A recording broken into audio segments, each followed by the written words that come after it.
British সরকার welfare সিস্টেমকে ঢেলে সাজাতে কাজ করছে।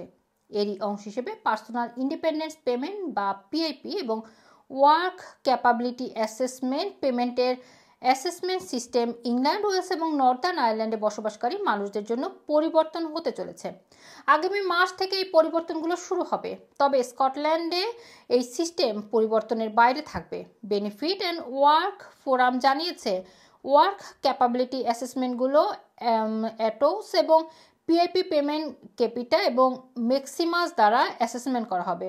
গত বছর রিজিওনাল অ্যাসেসমেন্ট ডিল বিল্ডিংয়ের সময় ডিডব্লিউপি জানায় নতুন প্রতিষ্ঠানের সাথে করা এই ডিলগুলো 2024 সাল থেকে 2029 সাল পর্যন্ত বহাল থাকবে।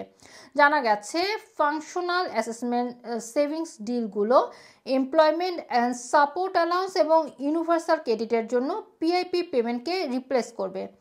এটি একটি হেলথ ট্রান্সফরমেশন প্রোগ্রামের অংশ। এতে ফাংশনাল হেলথ অ্যাসেসমেন্ট ব্যবহার করে এমন সব ধরনের বেনিফিটের জন্য সিঙ্গেল অ্যাসেসমেন্ট সিস্টেম চালু থাকবে। আগামী সেপ্টেম্বর মাস থেকে পিআইপি এবং ওয়ার্ক ক্যাপাবিলিটি অ্যাসেসমেন্টের জন্য বিভিন্ন সংস্থা কাজ করবে। এর মধ্যে রয়েছে স্কটল্যান্ড এবং নর্থ ইংল্যান্ডের ম্যাক্সিমাস ইউকে সার্ভিস লিমিটেড এবং অ্যাটোস, মিডল্যান্ডস এবং ওয়েলসে ক্যাপিটা বিজনেস সার্ভিস বা ক্যাপিটা, সাউথ ওয়েস্ট ইংল্যান্ডে সেরকো বা অ্যাটোস, সাউথ ইস্ট ইংল্যান্ড লন্ডনে ইঙ্গিয়াস ইউকে লিমিটেড বা অ্যাটোস, নর্দার্ন আয়ারল্যান্ডের ক্যাপিটা বিজনেস সার্ভিসের বা ক্যাপিটা কাজ করবে। গত বছর ডিডব্লিউপি জানায় 2024 সালের মধ্যে একটি নতুন টেলিফোনি প্ল্যাটফর্মে যাওয়া এবং ভিডিও অ্যাসেসমেন্ট অ্যাপ্লিকেশন উন্নত করা হবে। এতে হেলথ রিলেটেড ইস্যুগুলোর জন্য বেনিফিট দেওয়ার ক্ষেত্রে পরামর্শ রেকর্ড করার সুযোগ থাকবে।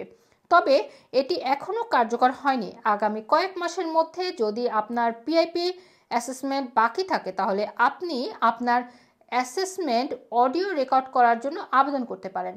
এখন পর্যন্ত এই বছর 1.4% বেনিফিট অ্যাসেসমেন্ট অডিও রেকর্ড দিয়ে করা হয়েছে।